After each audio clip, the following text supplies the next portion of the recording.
may include animal kills and carcasses. Viewer discretion is advised. Good morning everybody and welcome to our sunrise safari. It's beautiful clouds this morning, there's a bit of a breeze, and this is Safari Live.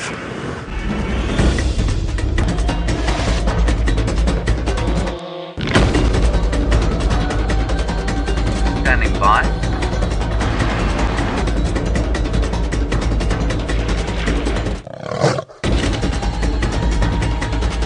Five, 4, 3, 2, 1. You are live, you are live. So, welcome from myself, Tristan, and on camera today I have Dave. It's a beautiful, beautiful morning, and we'd like to especially welcome one of the schools that are joining us. We have Kyle Shaila, if I've said it correctly, hopefully I have, joining us all the way from India, and hopefully we'll have a great morning with you guys this morning. Remember that it is interactive, so you can ask your teacher to send us some questions, and for the rest of you that are joining us this morning, we would also love to hear from you. So remember, you can send your questions through to hashtag Safari Live on Twitter or questions@WildEarthTV. It promises to be a good morning. We have a bit of cloud cover. And there we have some impalas.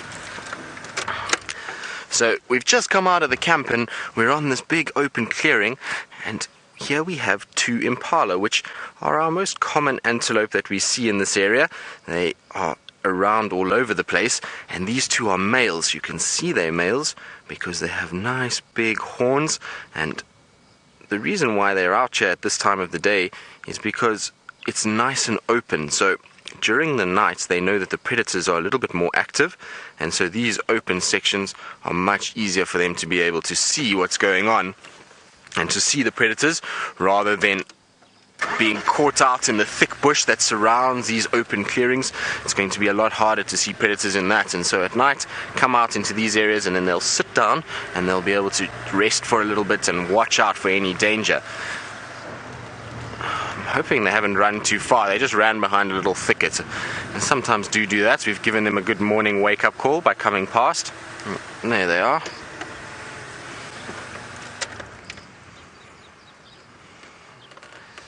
Aren't they spectacular?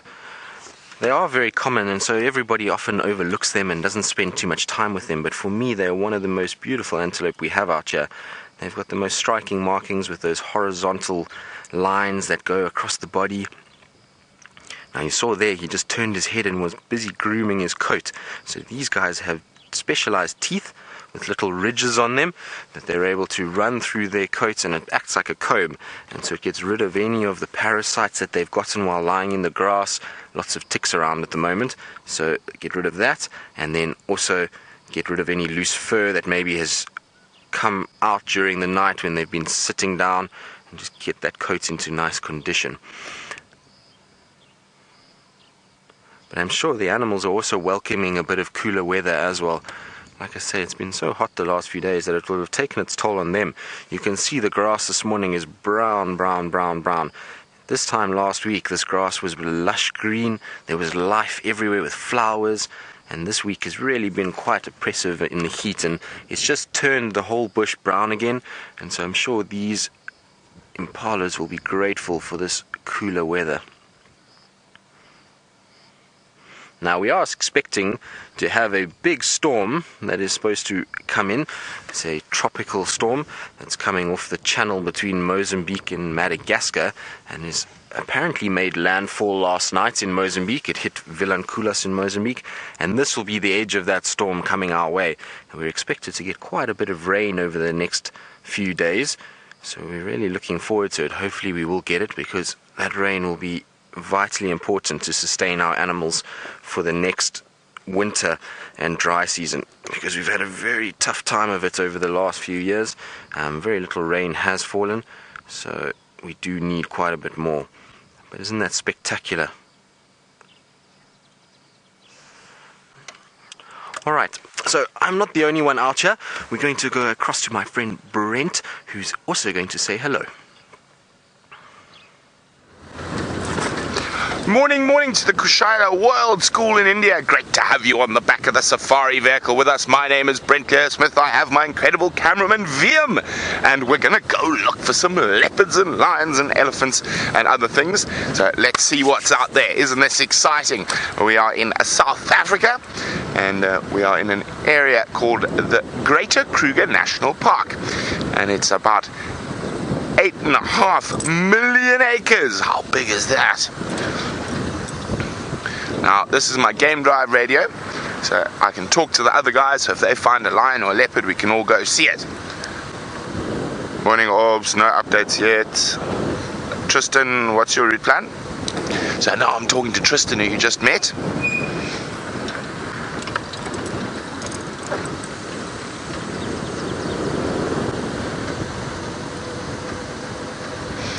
Okay, so we're gonna go look for leopards, and I wonder what Tristan's gonna find.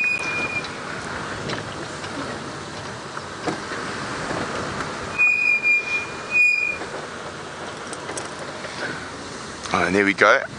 One of the other vehicles is going to look for lions.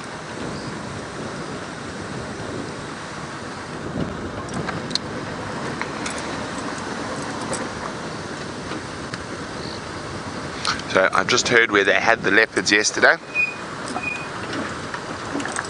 So we're going to go look in that.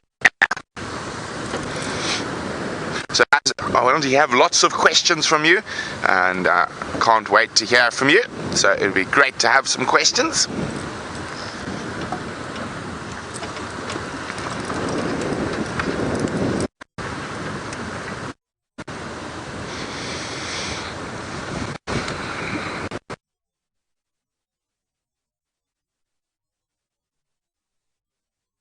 Is that we are going to go and check a little bit to the west and north of us. We're going to see if we can find any signs of lions. That's the plan to start with. I think Brent might be on a leopard search. I'm not sure. I was trying to talk to him now, but he was obviously live with you guys. So I think he's going to go try and see if he can find the royals. Now, if you're not familiar with the royals are a leopard family that we have here. So it's a female leopard and her two cubs, who are very, very cute. They're quite big now. They're over a year old, so the little boy is almost the same size as her. So hopefully Brent will be able to find them. And like I say, we are going to try and see if we can find any sign of lions. They've been a little bit scarce of late. We've heard them a lot, and yesterday we had lots of footprints all over, and they walked and they eventually crossed north of us into a area called Buffels Hook, which unfortunately we can't drive, but the animals can move around in, and it makes for a much better system if it's open like that and the animals can move as far as they want, and we then control the movement of people so we don't end up with too many people in the same place.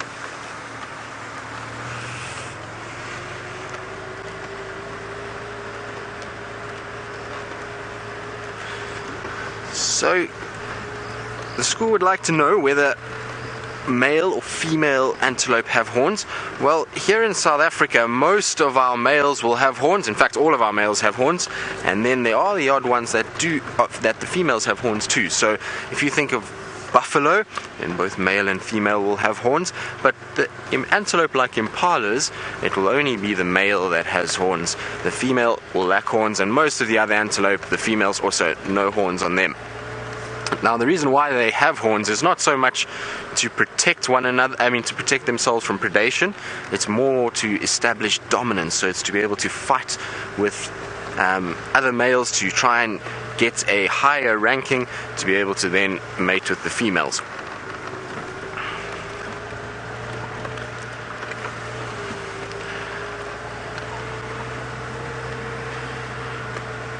But it would have been a productive night for the predators last night. This grey overcast condition that we've got really does work quite well for predators because it makes it a lot darker out here.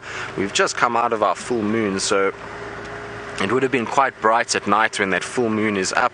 So for them, it's going to be nice and dark, and so they can creep around without being seen, which is great.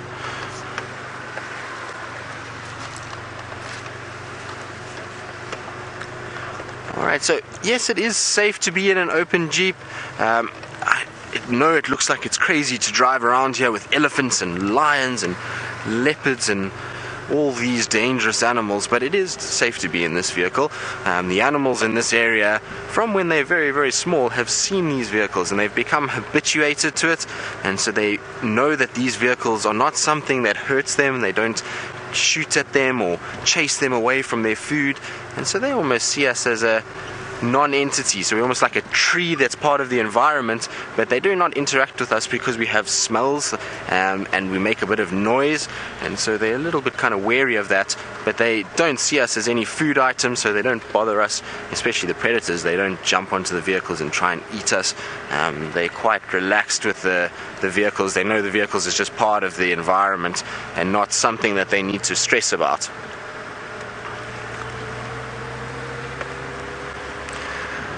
Now, the best part about being out in the mornings is that it's about solving the puzzles. So what you get in the mornings is often a lot of footprints on the ground, and so you find those tracks, and then you've got to try and figure out, okay, where did this animal go?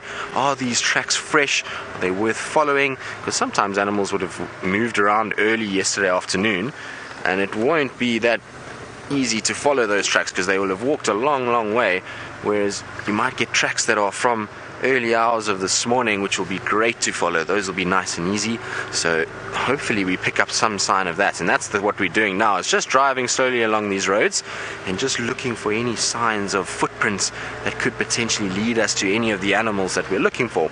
Some of the animals, like the impala that we just saw, we don't spend too much time tracking because there are quite a number of them, so you see lots and lots of those antelope. But the larger things like elephants and buffalo and lion and leopard, sometimes we don't just bump into them, so we've got to find their footprints and then follow their footprints to be able to find that animal.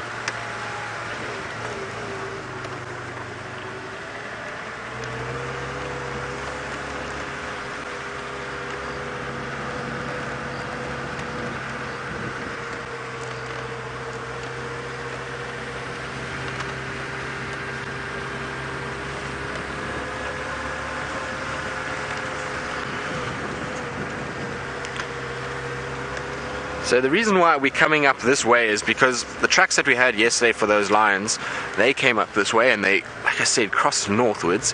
And so what we're trying to do is trying to see if maybe they've come back again. This pride that we're looking for is the pride that we see the most on Djuma. It's 5 adult females and 6 cubs. They're sometimes accompanied by the males that we see in this area, so it depends on the day, but sometimes they can be 1, sometimes they can be 2. As many as 4 males that will be with them, and those are called the Birmingham boys, and so it would be really nice to see them. It's been a while since they've spent much time here. The cubs have gotten a little bit bigger. Also, the grass that grows in this area is not as nutritious as the grass that grows further north of us, and so a lot of our buffalo have moved further north, and buffalo is the lion's favorite food, so lions have followed those buffalo further north. But now with it drying out, maybe we'll see some of those buffalo starting to come back again, trying to find some sort of nutritious grass that they can eat. And that will then bring those lions coming back as well. So we have a pretty bird in our little dead tree here. So this is called a European roller. So it's got bright blue feathers.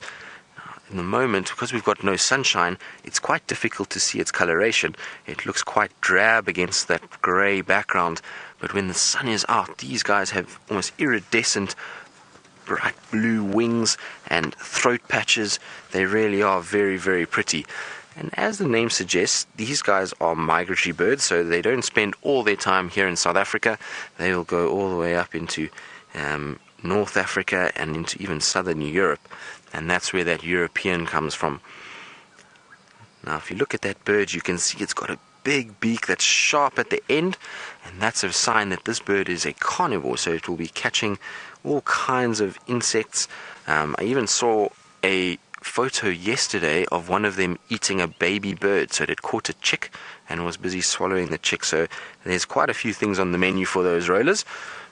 That one is taken off. Now that it's got a bit of light to work with, it's decided it's time to carry on, and probably is going to go look for any signs of food. So you'll find they use those dead trees like that because it's nice and easy to take off when you've got a big wingspan like that bird does for its size. You know, when you're in a tree with lots of leaves, those wings get caught up in the leaves and it's not easy to take off. Whereas in a dead tree like that, it's perfect to be able to take off and fly away unhindered.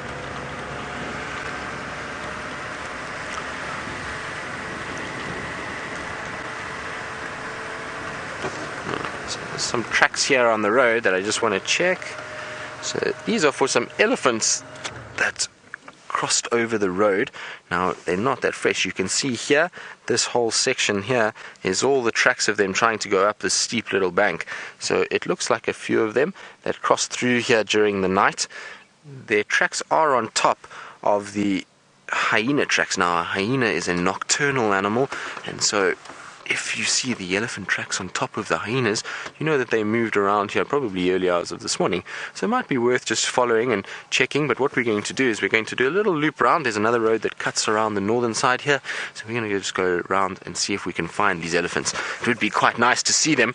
I haven't seen a big herd of elephants in the last few days, so it would be quite nice. It looks like quite a few of them here. Some females and little babies as well. So let's see.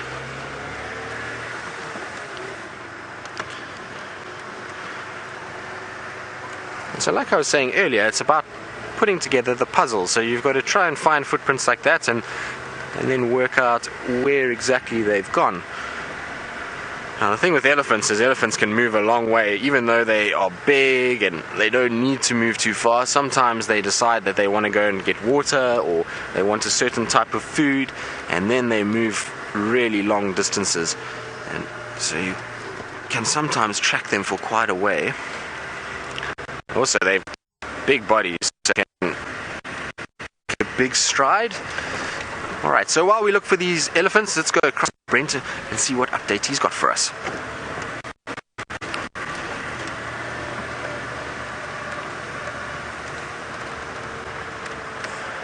So, sorry about that. Brent is having a few technical glitches this morning.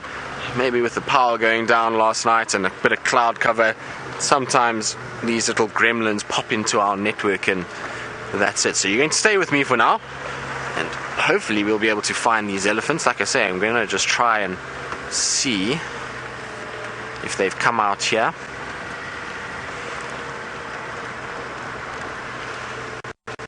Now you often find with the elephants is that they've come from an area where we were when we started the show, that they're looking for a certain type of fruit at the moment, and I've been trying to find one to show you, but we're not in the best area now. I'm sure we'll find some just now, but it's called a marula. So it's a fruit that they like to eat. It's packed full of nutrients and it's got a lot of vitamin C, and so the elephants love it. So we find in the late afternoons the elephants come and they feed off it. Sorry. I'm hoping this bird is going to stay on top of the tree. So there's two different ones here. There we go. That is called a hornbill. Now, it is a yellow-billed hornbill. You can see it's got that bright, big yellow beak. And any of you that are familiar with The Lion King and know Zazu, this is the bird that it was based on. And these guys are quite comical. They're one of my favorite birds out here just because they tend to get up to all kinds of mischief. Not the brightest bird out here either. They tend to be a little bit on the dimmer side. So you'll often find them in the mornings going up to windows and pecking at their reflection because they now think that there's somebody in their territory. And so they come and peck and try and chase away this intruder. But look at that sunrise. So we've got a bit of color now coming out with this cloudy weather. It's very, very pretty. You can just see, look at that color. Amazing. And you can see how fast those clouds are moving. Now that's indicative of the storm that's coming in. There's going to be high winds that are going to come with the storm, and so that's why those clouds are rolling so fast at the moment. We're expecting winds of close to 45 miles per hour. So I mean that's in over 80 kilometers an hour wind, and might even go up a little bit more to 100, which would be quite something. So that's indicative of those clouds moving now. But the color that's coming up just underneath these clouds, all the clouds are starting to pick up that sunlight, and it's really starting to become very, very pretty. It's always nice just to stop and appreciate the sunrise. We often get so busy in our lives that we forget about these things, and the sunrise can always lift one's spirits when you see this beautiful golden sun coming over the horizon, and especially if you've got a few clouds, just the colors that come through are quite something. Alright, we're going to carry on, see maybe if we can find a higher point where we'll be able to see those clouds a little bit better. From where we are now, it's quite low down, and there's quite a few trees on the horizon.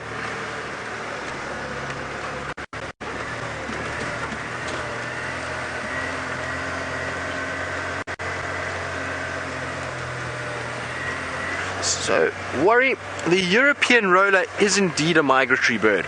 So it flies from here in South Africa, and then it will fly north, up Africa and into North Africa and Southern Europe. Now, in terms of how far or how many miles it flies in one stretch, I'm not sure actually. I don't think I've never read anything about how far they fly in one go, but they will pretty much migrate as quick as possible, so they go up and they travel over a certain period. I know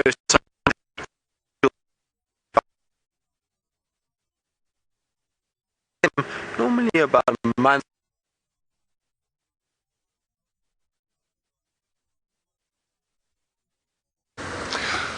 Welcome back.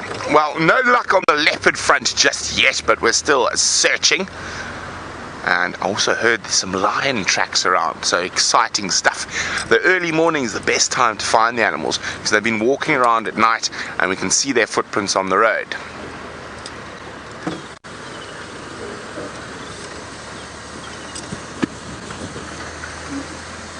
So there's apparently a male lion that came into this area. Just why don't you put some speed and head towards CP so we've got 2 feeds.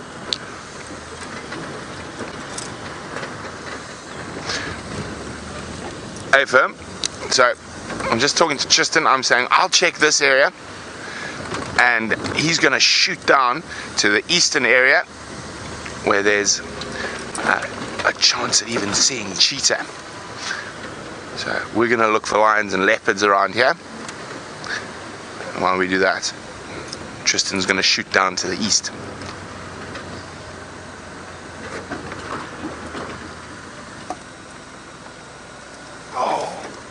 Just listening now. They've found some lions, unfortunately, just to the north of us. Maybe they'll get moving and come here.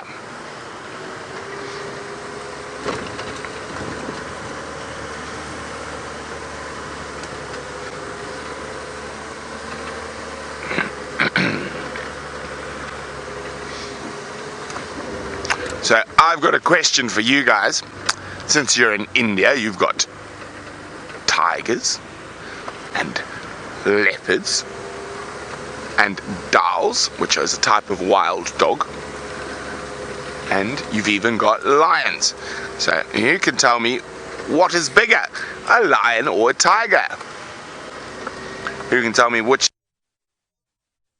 Yeah.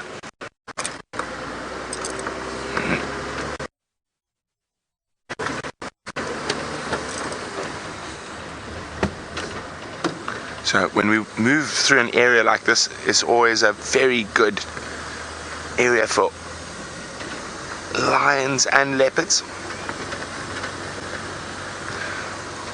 Hi, Saksham. Saksham would like to know what makes elephants be able to smell water from 3 kilometers away. I think they probably smell it from a bit further. But it's that lovely long trunk of theirs. They've got incredible sense of smell because of how big their nose is. And did you also know that there are more than 100,000 muscles in an elephant's trunk? Now, of course, our elephants that we get here in Africa are different from your elephants that you find in India.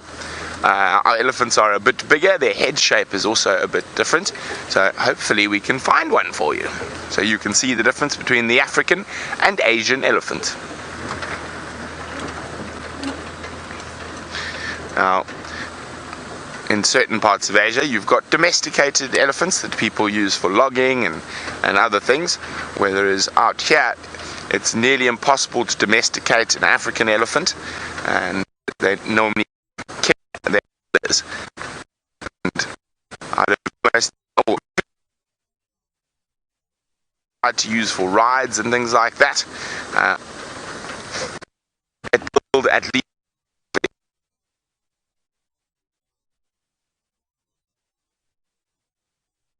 very quiet this morning. Normally there's a few more animals about, but you got to realize that we can't plan what happens, and the animals move where they want to move, and they've had a good 12 hours overnight, so we've just got to try and figure out where they're going.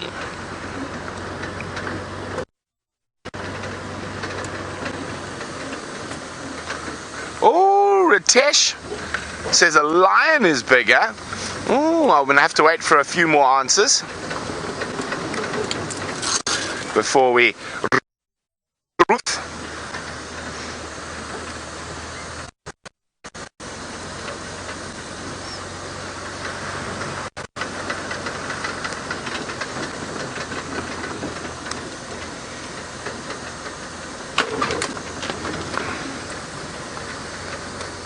now here we got one of an elephant's favorite foods. It is called an acacia tree.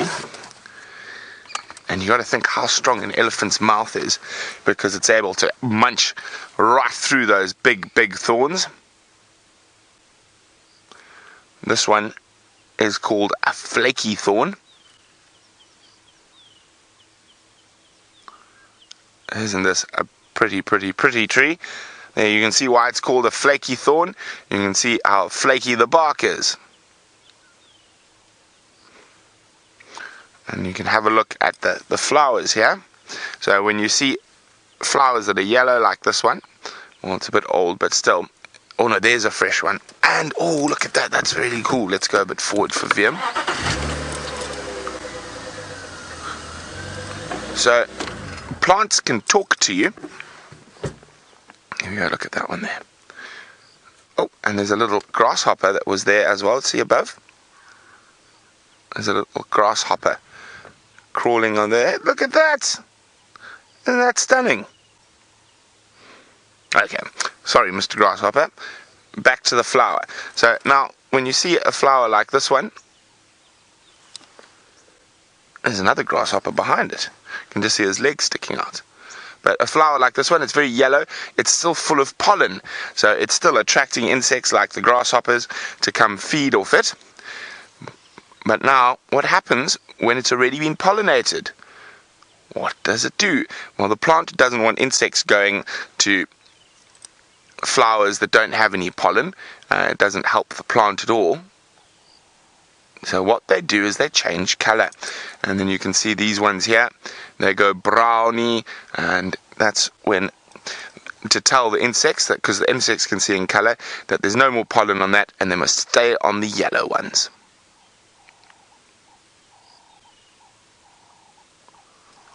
What was that? No, he's gone. Okay, well, let's move on. See what else we can find.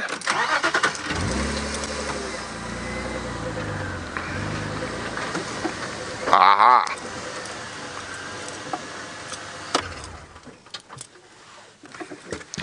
Hi, Vanishka. Vanishka would like to know me just to repeat the name of the plant. It is called a flaky thorn. Now, where's one that's a bit easier to get than that one? Ah. No, that's not good enough one. We're going to have to find another one. We've got two things here. We'll take that one first. Now, this is called a cluster leaf, and I'm looking for a very specific thing on the cluster leaf, so we're going to keep moving. There's quite a lot of them in this area, so I'm sure I'll find what I'm looking for.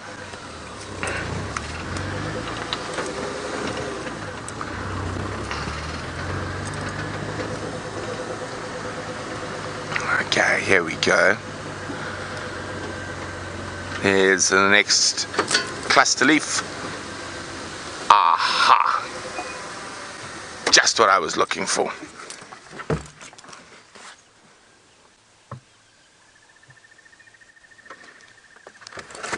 Okay, there we go. Vim spotted what I was looking for. Oh, Whoa, I nearly fell over. Okay. So we've got two different insects that love the silver cluster leaf tree. And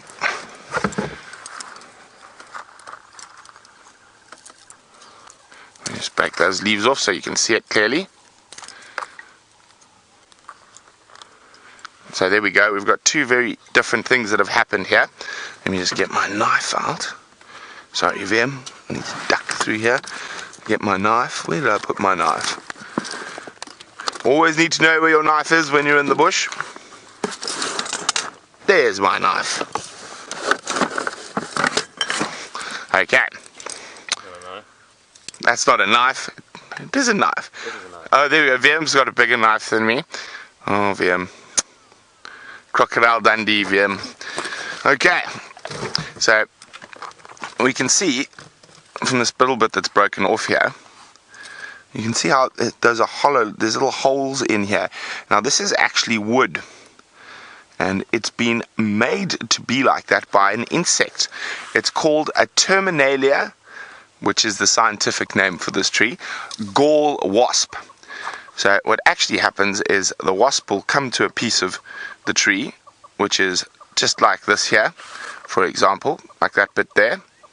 So the wasp will come there, the wasp will sting the tree, and what that does is it causes the tree to produce a growth hormone called globulin, and so the tree sends a lot of nutrients to there, and it makes this thing grow out of itself, and then the wasps will dig in and lay their eggs inside there. So, and then it becomes hard, and the tree protects the baby wasps. So that's how the Terminalia gall wasps use this plant, which is very fascinating. Now, not only do wasps use this plant. Now, there we've got a branch it's got a big bubble in the middle. Now, that is a Terminalia gall ant. And basically the ant does the same thing. It stings the tree, causing the tree to produce this globulin burst of nutrients that makes it grow, and then they can lay their eggs inside. This one doesn't look like it's used. Oh, sorry, Vim. So I'm going to open it up. We'll see if we've got anything inside it. Now, of course, when using a knife, one must be quite careful. We don't want to slice our fingers open, and I just wanted to show you how hard it is. You see that? Oh. So when I try to stab into the wood is extra hard. Well, let me do that there. From the growth hormone that the tree has produced. Look at that. I'm pushing right into the wood. And there we go. Now it's finally open.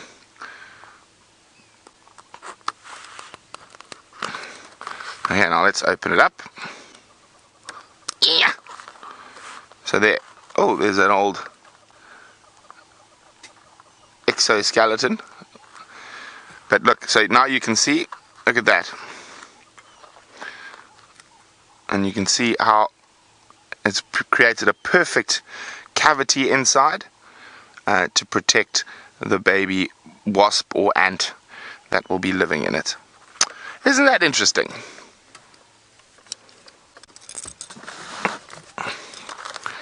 Off my car. Oh, Tristan's calling me. Maybe he's found something. Standing by.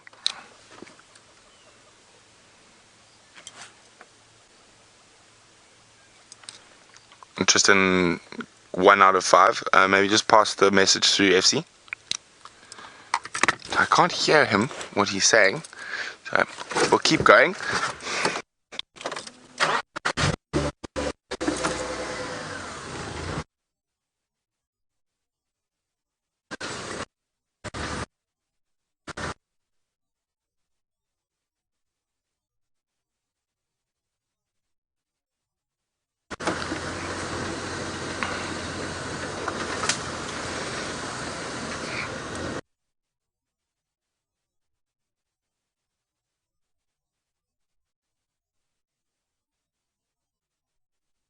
Sorry about that. We are live from the African bush, but now we've spotted a beautiful bird. It's called a white-crowned helmet shrike. Oh, and they live in little flocks. of about 5 to 10 birds, and at the moment they're enjoying the nice early morning sun, warming them up a little bit. They're basking, cleaning themselves, getting ready for a busy day of hunting spiders and other bugs. Cleaning their beaks.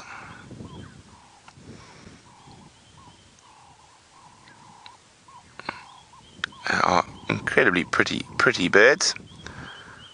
There we go, doing some cleaning, making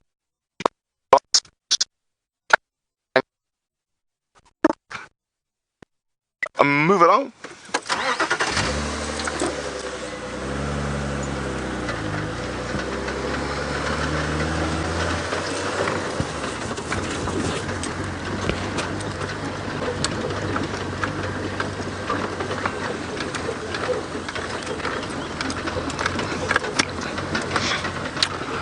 Hi Anish. Anish would like to know what is the size of or the length of a lion's footprint.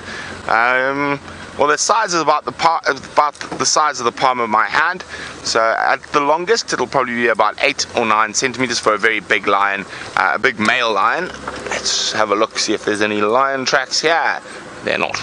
We'll continue on. And for a lioness, probably about 5 centimeters, so it all depends. So I still haven't got any more answers on who's bigger, a lion or a tiger. We've only had the one answer, which was a lion.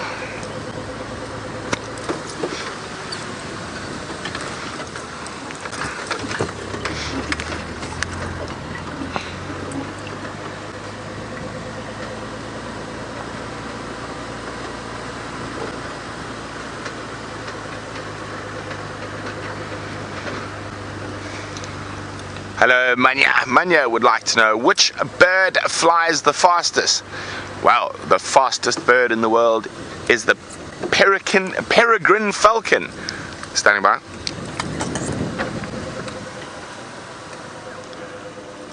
Okay, well, I just need to get hold of Tristan because he really needs to race down to Cheetah Plains because there's a surprise down there.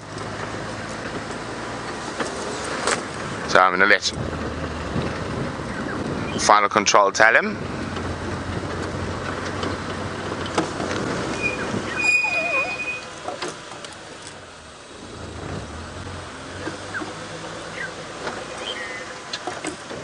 There in the middle there is a very cool. Have you got him? He's in the there. A little bit down. There we go. There we go. There's a green pigeon. Very cool pigeon.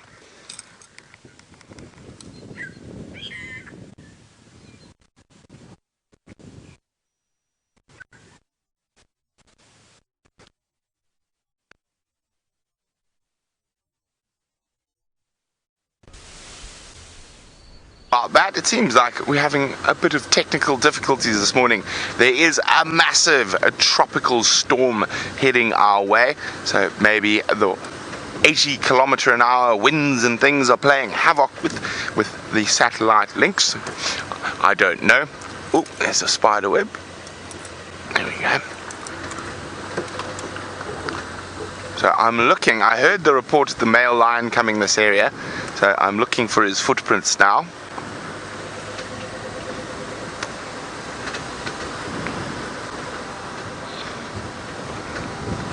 But alas, no sign yet.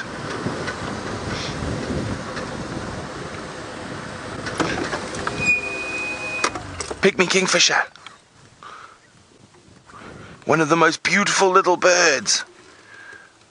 Look at that. So this is a kingfisher who doesn't eat fish. It is what we call an insectivorous kingfisher. There are quite a few different species, so they don't live near the water.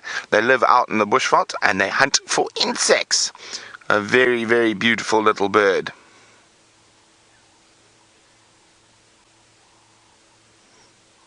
They are tiny, hence their name says the pygmy kingfisher. If Cheetah would like to know how many birds there are in Africa, there are 2,300 different species in Africa, and there's about 550 that are possibly in this area. Oh, it's being nice. It didn't fly away. Hello, little kingfisher. Oh, now he flew away.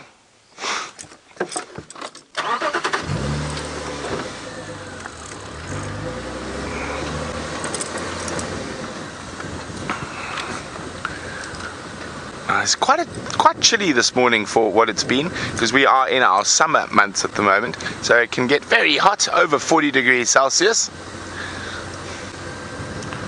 And this morning's a little bit chilly.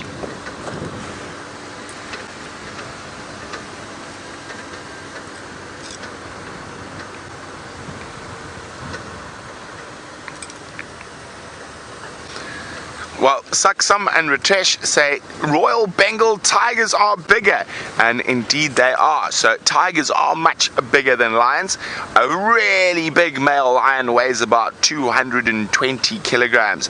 A big male tiger can weigh as much as 350. So they are the biggest of the big cats. And one day I hope to visit India to go look for tigers.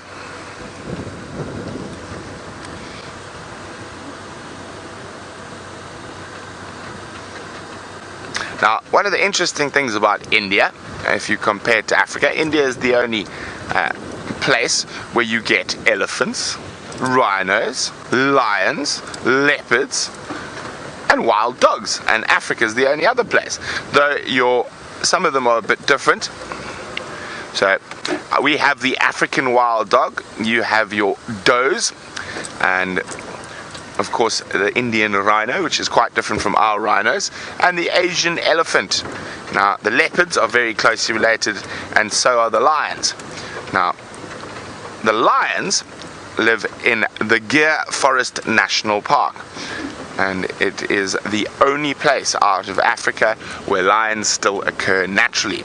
Now, can you believe lions used to live all the way from Africa throughout Asia, all the way to France, and in Spain and in Europe?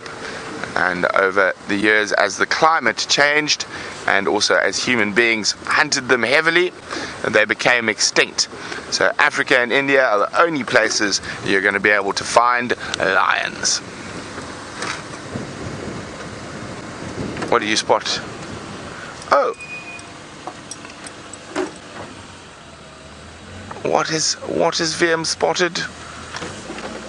Oh, well spotted, VM. There's a black-bellied bustard. A very pretty bird.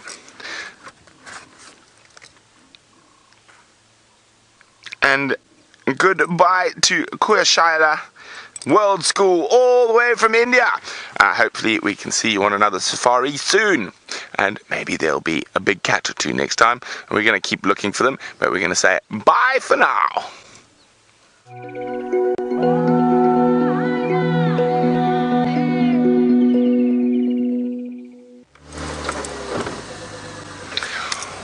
Welcome everyone. As you of course know, I'm Brent and VM's on camera, and we are on our sunrise safari, and that is definitely the first time we've ever had a school from India.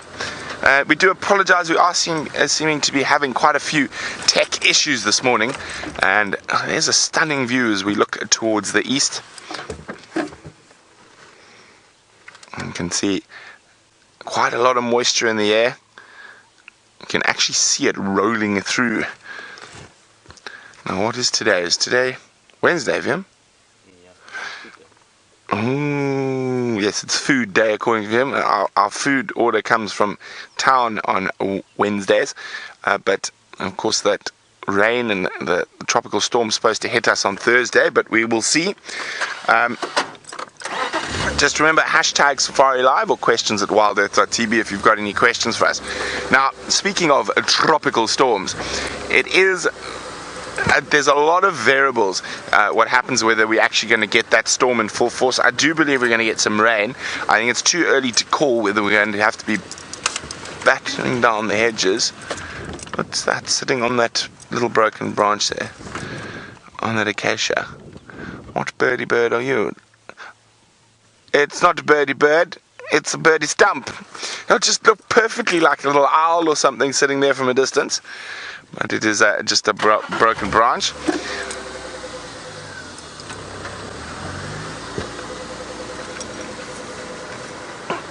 Now, Sandy's wondering, how do animals protect themselves from the storm? Well, they just lie down wherever they might be. They might probably turn their backs towards where the rain's coming from, but there's very little they can do. And remember, this is a wild area, and big storms and cyclones are part of the natural environment out here. The last very big one we had was in the 2000 actually, which caused massive flooding and damaging everywhere. Okay, now chatting about the storm, as I said, it's too early to say what the full force of what we're going to experience is, and there's a lot of variables, and a lot of the variables have to do with the land. So of course, while it's over that warm Indian Ocean and like whipping up a proper big storm. Gee, I think I've got it. Let me just see if I can show it to you on this. Is going to be the easiest. Let's see if this works. Let's see if this works. So I'll chat you through. Oh, it does work. So that is what we're looking at the moment. So there we go. You can see it's been named. It's Tropical Storm Djuma. And you can see there's the epicenter. Let me just go in a bit closer. So pretty impressive. Winds of up to 80 kilometers an hour in this area at the moment. So it is going to change. Go away. Go away! Why? Okay, well, it doesn't matter. So there we go. It's hitting Mozambique at the moment, around Vilanculos. So Bazaruta Island, I would say, is getting some serious wind and problems at the moment. So the island will be sitting just off there. So we are, let me just go out a bit, more or less. We're over here. So we are almost. So there's Maputo, the capital of Mozambique. We're just a bit north, so we almost are in line with where it's going to hit. Now, as it hits the land, this next sort of 12 hours is going to be the most important to see what's going to happen with a tropical storm Djuma, which I think, if I remember correctly, in Setswana means peace. I'll just double check that, but I think it means peace or peaceful, which obviously a tropical storm is not. Now, so once it hits the land, it's going to be very telling. So depending on what's happening on the land, whether it's hot, whether it's cold, so quite often it might dissipate as it hits the land or become far less severe because it doesn't have those warm waters of the Indian Ocean feeding it. So it's going to be a very interesting next 12 to 24 hours to see what's actually going to happen. I'm pretty sure we might get some rain. Are we going to be drowned? I hope not. So it is going to be fascinating, and we'll keep watching it as we go along. Okay, now Tristan has managed to make it all the way down to the far east for a surprise. I don't know if he's all the way at the surprise yet, but let's go find out. So unfortunately we're not at the surprise yet, but the good thing is that we are in the far east. We're all the way at Cheetah Plains, and we're having a look around, trying to see what's going on and trying to see if there's any signs of anything, but I haven't seen any tracks or anything like that. But what is really noticeable this morning, and Dave and I were just talking about it, is how different it looks from here to Djuma. Here it is lush, it's green, the grass is looking healthy, it's tall. It doesn't look like even the same world. It looks like we've crossed into a different place altogether.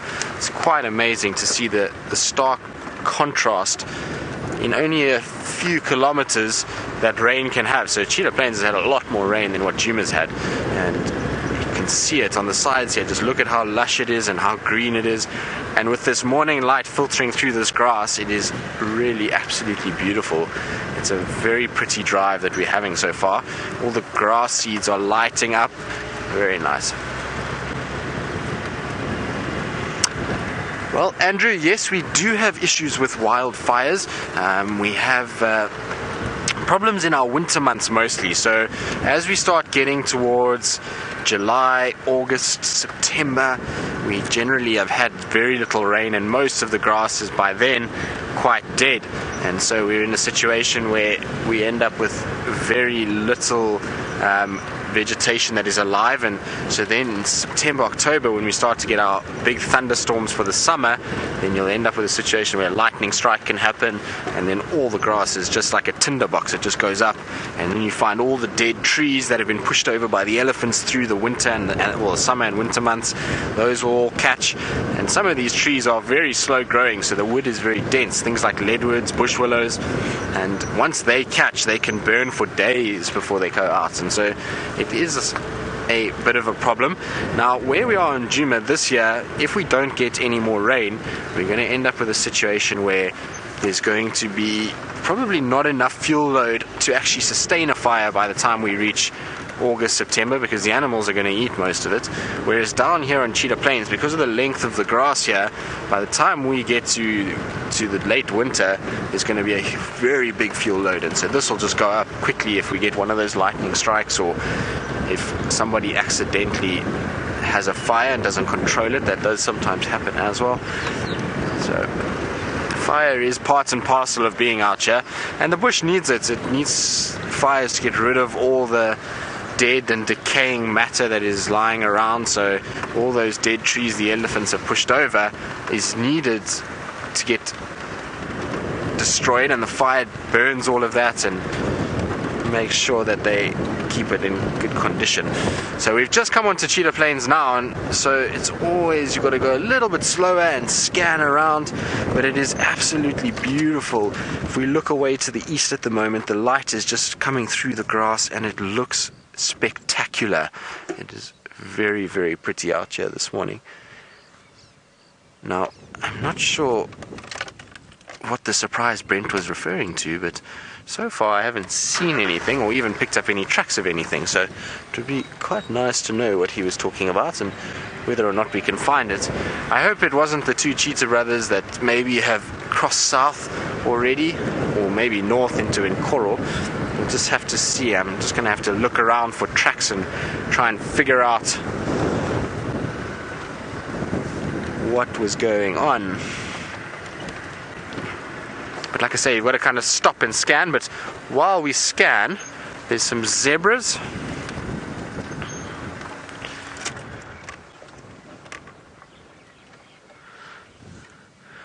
Well, Lisa's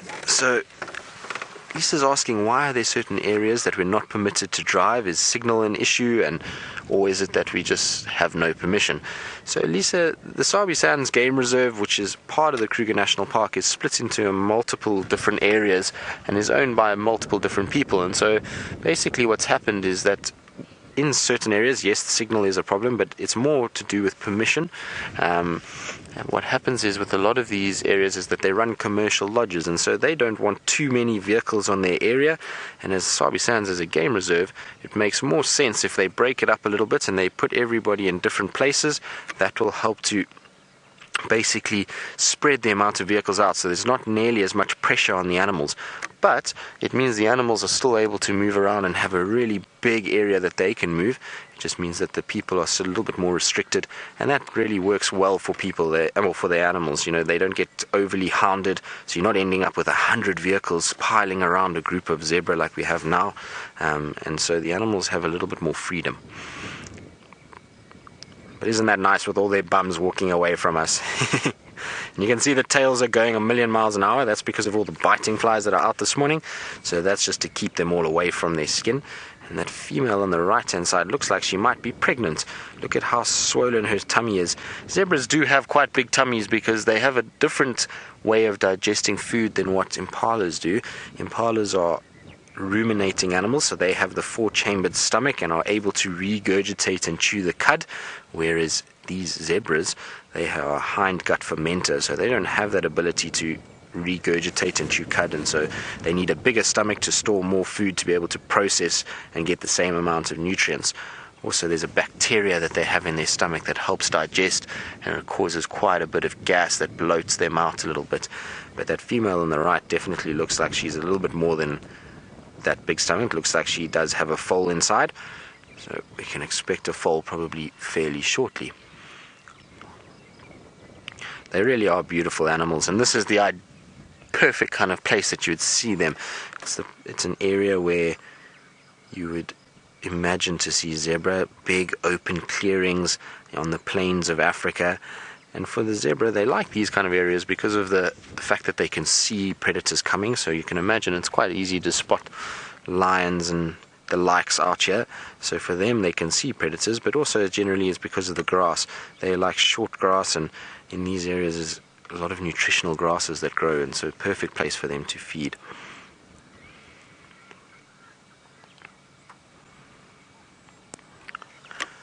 So I'm just scanning around with my binos as well, just to see if there's any sign of anything. I can't see anything of interest at this stage, although it looks like a few baboons that are starting to come down. But if the baboons are around, then generally not too many predators would be around. They're quite far in the distance though, Dave. So straight across the open area. Yeah, pretty much straight there. You'll see them there just to the right. If you go to the right slightly, there they are. So they're just coming through the grass as well and having a bit of a feed as they go. So they'll walk around now. They would have come down from where they've been roosting during the evening, and they've now come down to start looking for food. And so they walk through the grasses and they look for any fruits or seeds that they can possibly feed off. They'll also go after roots, and then if they find any meat, they will also eat that. So you find sometimes these big male baboons, they'll grab like scrub hares or baby impalas and those kind of things, and they'll eat that as well. So an omnivorous diet, and they scratch around looking for anything that they can. But like I say, if they're roaming around here, then in all likelihood there's not too much of a threat of predation. Baboons have really good eyesight, so they'll be able to pick up any sign of a predator from quite far away. So I would be very surprised if there was any cheetah on the open area today. It's all very peaceful. Normally baboons at this time of the day with this cooler weather are running around like hooligans, and little babies are playing. But they all seem very relaxed and very peaceful this morning. And just judging by the zebras as well, they're also very relaxed, so I highly doubt there's any predator here. But you can see, look how they're pulling the grass at the moment, and they're just stripping off the seeds. So this grass is at the moment, especially down here where there's been a bit more rain, there'll be a really nice layer of seeds on the tops of the grass, and a lot of those seeds are packed full of vitamins and oils, and so they just grabbing the strand of grass and then they'll pull it through and actually eat those little seeds. Also, they'll be getting a bit of moisture. It was overcast, so there's a bit of dew on some of the plants, and so they can pull it and get nice fresh water rather than going to these muddy wallows where buffalo and elephants have rolled around and defecated and urinated in. Much cleaner and probably tastier. But there you go, there's the little baby starting to play now. So you can see the little ones tackling each other, just like naughty little kids. And when they wake up in the morning, spurts of energy, and it's games of playing and running around, and you'll find they go up and down the trees and tackle one another, so it gets quite interesting. Oh, and some impalas also coming by the looks of it as well.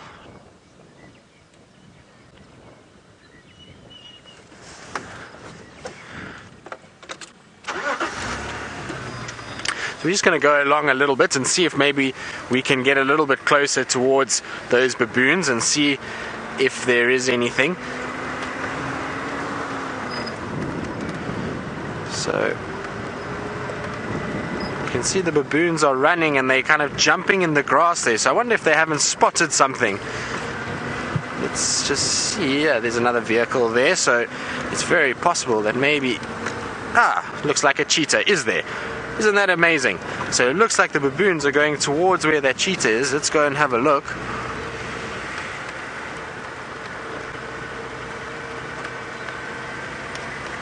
It looks like the cheetah is trying to stand its ground, so we're going to just try and get there quickly. Looks like they're having a face-off. Now, a male baboon with a cheetah won't be that scared of it. It knows a cheetah is not nearly as aggressive towards it than it will be to something like a leopard or lions would be far more of a threat. So this cheetah is maybe going to just try and stand its ground. You'll maybe get a little bit of hissing, but the baboons won't be too phased at all. Now this cheetah is probably going to have a rough time of it if the baboons are coming this way. And there come some impalas as well. I wonder if this cheetah is not going to chase these impalas. Look, the cheetah's chasing the impalas, look! But the baboons are chasing the cheetah. Isn't that amazing?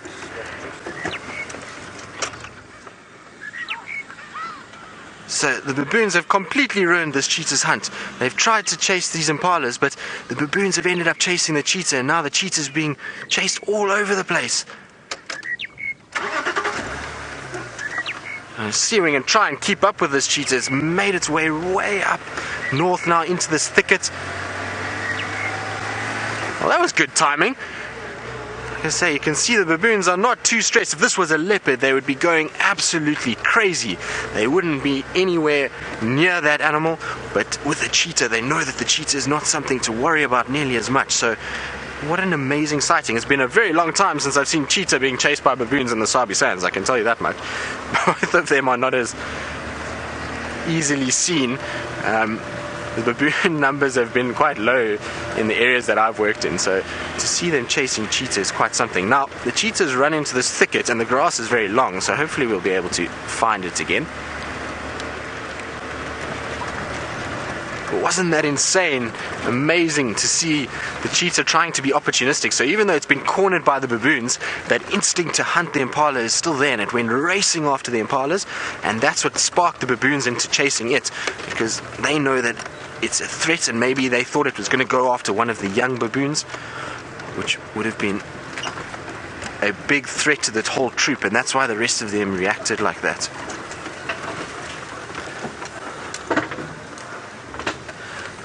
What a spectacular sighting. Now, it would have been incredible can you imagine if those baboons weren't there? We would have maybe seen the cheetah get absolutely into full speed. Just careful there, Dave. We've got some branches that are coming through. Alright, we're just trying to negotiate our way through here. The nice thing is, just on the other side of this is another big clearing, so in all likelihood this cheetah is going to head towards that clearing. They like the clearings because they can see what's going on from a long way away. But it seems like it's still just the one there, so they still have not found each other, which is unfortunate in some regards.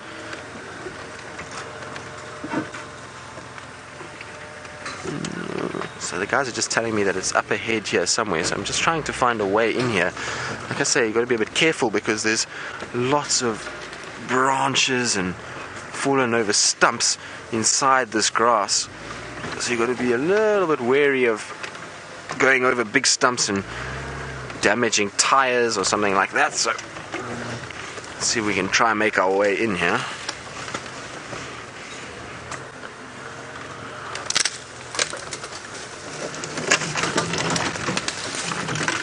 So, miniature mongoose, no, the baboons are not treating this as a game. They know it's a predator at the end of the day, and so they're being very wary about it. And they're trying to enforce that they are not to be hunted. So they're trying to show the cheetah, don't hunt me, don't try and come after me. I'm not worth being hunted because we are strong enough to chase you as a group. So that's basically what the message the baboons are trying to send is. So I'm trying to actually see where this cheetah is. Apparently it's somewhere here. Maybe on the other side of this termite mound. So we're going to just try and sneak in. Ah, there it is. I can actually just see the top of its ears. Just saying hello to some of the other guides. So we are in an area where some of the commercial lodges operate. And so I've worked with a lot of these guys for a long time. So it's just nice to say hello to them. So this cheetah's coming just in front of us here. I don't know if you see it there, Dave. Unfortunately, the grass is so long, all we see is ears at this stage. But just there, you can see its face peeking through. Now you can imagine the camouflage here, so if it goes to a place where it opens out again, it can sit from these areas, and in this long grass there's going to be no impalas that are going to see that. And you can also see why it's so difficult to spot them. So when we first got onto the plains, it was going to be quite tough. In grass like this, you can see this cheetah just absolutely melts away and becomes really tough to see. I'm just going to try and reposition us around the tree. Okay, so while we try and get ourselves into a good place to be able to view this cheetah, let's go back to Brent, who I believe has got some big pachyderms. A beautifully large pachyderm, an adult elephant bull, I would say, probably just on 40. And I can generally tell that by his tusks. So from about 40, an elephant's tusks start thickening quite heavily. Now, of course, each individual elephant, it depends.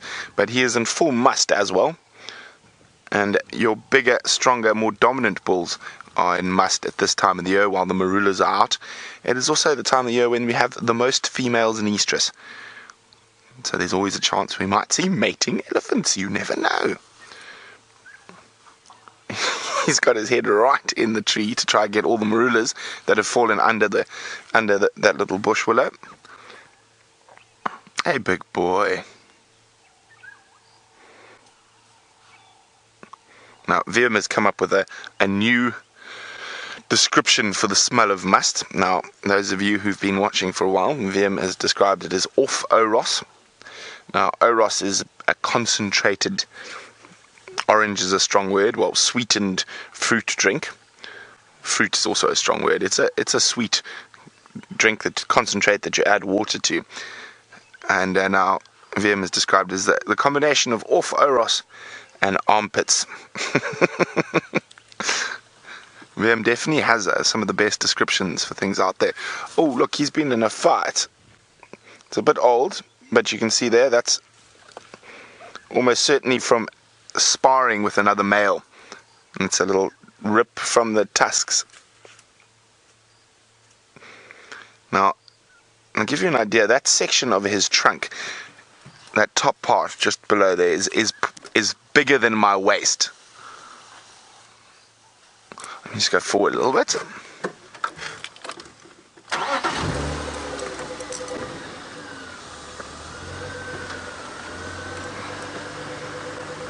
Now, you've always got to be a little bit cautious around elephant bulls when they're in must, and you've got to read all the body language, all the signs. But he's now suddenly a little bit more aware of us, but he's still fine. We're watching his tail, but you see how he's stiffened. His whole body stiffened a little bit there, and he's still very, very much relaxed. Oh, he is absolutely stunning. Well, we're going to leave this Ellie to carry on munching on his marulas. And while we do that, let's go see what that cheetah's up to with Tristan. How exciting, baboons and cheetah. It is exciting indeed, Brent, and it couldn't have been more exciting. I rock up and there's baboons and cheetah and impalas and then just chaos. Now, the cheetah has just kind of come into this thicket, and I think it's just regrouped and kind of just reassessed the situation. It keeps stopping and looking around and just trying to see where exactly it is. Maybe it's a bit disorientated from being chased. It just ran away, and now it's just trying to work out exactly where it went. So he keeps going around in circles. But isn't that the most magnificent cat you've seen? He is absolutely beautiful. Now, he is in need of a meal, looking quite skinny, but with cheetah they do often look like this. It's not a huge issue when they're a little bit thinner like this. They do pick up weight again quite quickly, so as long as he finds something like an impala, he'll be able to fill that stomach up quite quickly. Now, it seems like he's slowly going to make his way back towards the open area, which will be interesting, but you can see he's sniffing all the time. Now, this is the same cheetah we keep seeing on this open area, so this is one of the brothers, but it's not the one with the opaque eye. It's the one with the Y on the left cheek, and so maybe he's just sniffing around trying to see if there's been any sign of his brother in the last few days, that maybe he can get onto the scent trail and try and find him again. But he's making our life a bit difficult because he keeps moving in these funny ways. Often cats will move in a straight direction, but this cheetah is doing anything but. Everything is going in circles at this stage. So just come. But it looks like he's slowly going to edge his way back towards Cheetah Plains itself in the big open area. Isn't that camouflage incredible? You can see how easy it would be to miss that animal. Those spotted coats and that gold in this backlit grass is almost impossible to see.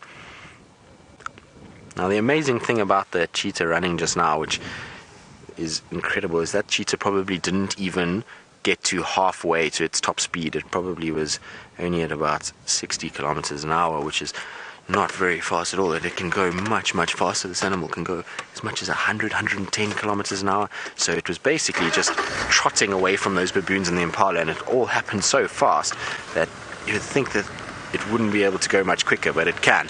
So like I say, the impalas can thank the baboons today. If it wasn't for those baboons, there would be one less impala in this world. Now I've lost him. Where has he gone? Dave, you see him? I don't know if maybe he's... Oh, there he is. I thought maybe he lay down, but he's just sniffing around there.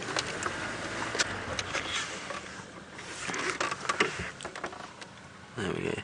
So you can see noses going on everything, smelling all over the place. So I'm sure he's trying to pick up the scent of another cheetah. That's what he's looking for. Either that, or he's found somewhere where he can smell where a potential prey animal has been lying down last night. So sometimes they'll pick up the scent of duikers or steenbok, and they find an area where they lay down, and they know that that animal won't move too far, because being small animals, they don't have the biggest territories, and they sometimes sniff around looking for those animals too. But I think this is more trying to find his brother. That's what it looks like to me.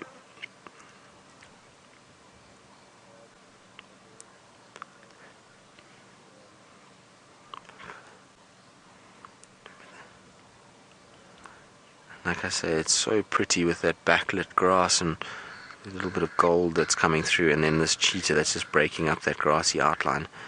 It's a spectacular image. Now I'm hoping after all of this, and after all the running around and chasing, that this cheetah is going to be able to go out into the open and give us a really nice display. There is a water hole that's not too far from us, so I'm hoping that it's going to go up there. Maybe we even get it drinking or lying on the wall of that water hole. We get a really decent view, because like I say, in this grass it's quite difficult to see him.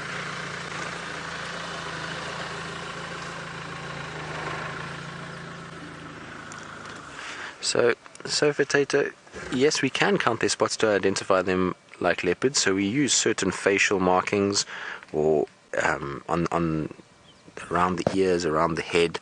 This particular male has a Y on his left side of his face, around his eyes, and that's how we identify him. His brother's a little bit easier, because his brother's got a little opaque eye, so he's starting to get cataracts forming, and so you can actually see the coloration difference in the eyes. But yes, you can use spot patterns, you can use nicks out of the ears, or little scratches on the face, or any sort of spot that distinguishes it from another. So if you see an arrangement of spots on the coat that could potentially show you that it's a different animal, then we use those. Also, the nice thing about cheetah in this area is that there's so few of them, and so it's easy to get to know them, because they are not very numerous, and so the ones that are here, we get to identify them quite quickly. In fact, in this area, we only have these two males that we see regularly, and then last week we had 2 unidentified males arriving, which was really quite special. So in total, there's only those 4 males, and then there's a female that comes every now and then, but she hasn't been seen for a while. A few years ago, in about 2011, 2012, we had a female that used to hang around here all the time. We used to see her a lot, and she was very distinctive. She used to have a scar that ran on her left side, I think it was. I can't remember now, it could be her right side, but it used to run from her front legs to her back legs, and apparently she was attacked by lions in her early days, and she was attacked all the way at Lower Sabi. Now, Lower Sabi is right in the southeastern corner of the Kruger National Park, up against the Mozambique boundary, and that area is probably, as the crow flies, at least 60 kilometers away. And so she was attacked by lions, and she got this massive gash on her side, and she managed to survive that. And then she ended up coming all the way this way, and she was here for a long time with her female cub, and they spent a lot of time moving around in this area, and then they just disappeared. And it was such a shame, because we used to see them almost daily at one point, and they were absolutely beautiful. And the two of them together, especially when the female got a little bit older, the female cub got a bit older, they used to hunt together, and it was amazing to watch them. They used to use the airstrips a lot of the time, so that you would find them on the edge of an airstrip, and they worked out that if they just came onto the edge of the airstrip, they'd often find prey animals close to the airstrip, and then they would chase them along the airstrip. So you used to get this cheetah running at full speed down the airstrip, chasing duiker and impalas and steenbok. I'll never forget, actually, my first drive when I was at Chitwa. I went out in the afternoon, and I thought, well, I'll just take it very easy. It's my first drive. I'm going to go explore. And I ended up going... Oh, hello. Ended up going onto the airstrip, and there was this female cheetah with her cub on my first afternoon, not even 5 minutes into drive.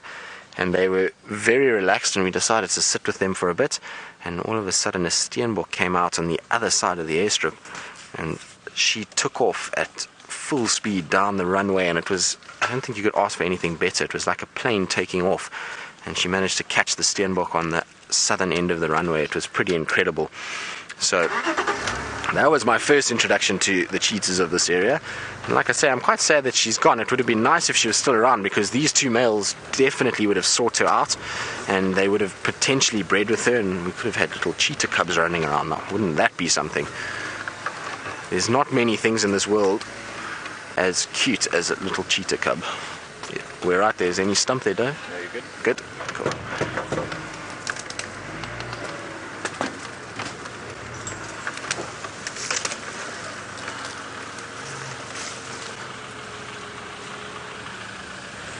So, Nigel, you want to know whether the cheetah's sense of smell is not as good as lion and leopard, and that's why they're battling to relocate one another as these brothers.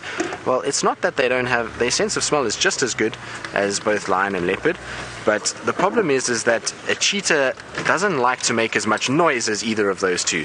Both of those two animals like to, or can call, and they both know that they can defend themselves somewhat. So even if they are calling and a potential other predator arrives, they can defend themselves and protect themselves, whereas this cheetah is going to be a bit nervous of that, because it's going to know that if it makes a noise, then things like hyenas, leopard, lions can all come in and try and chase this cheetah. So that's why it's not making too much noise. A lot of the time when cheetah and leopard and lions find one another, if they get separated, it's through vocalizing, not through sense of smell. Also, the problem is that these cheetah have a massive territory. They stretch way into the Kruger National Park, way north into Torchwood, Buffelshoek, Manyeleti, and south into Mala Mala. So the area that they're occupying is massive, and that's why it's tough for them. They keep missing each other. The other day they were very, very close, and they unfortunately went around one another and didn't actually get to see each other. And that's mostly to do with the fact that they didn't vocalize. So had they vocalized, they would have found one another. The sense of smell is only if they come across it in its recent will they be able to track it down.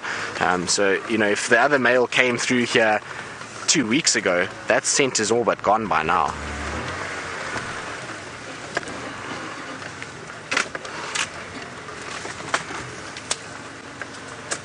Just got to be a little bit careful here. Like I say, there's long grass, there's often little stumps and things that are hidden that you can't see, so we're just taking it slow. But this cheetah is going right out into the open now, so it will be quite spectacular. And I'm hoping, often after they've walked through long grass like this, just to get a perspective and get a view of the area, they'll often go up onto a fallen over tree or a big termite mound. So I'm really hoping that they're going to get into one of those areas and go up to one of those trees.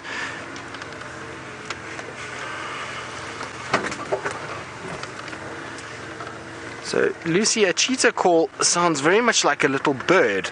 It makes a chirp sound.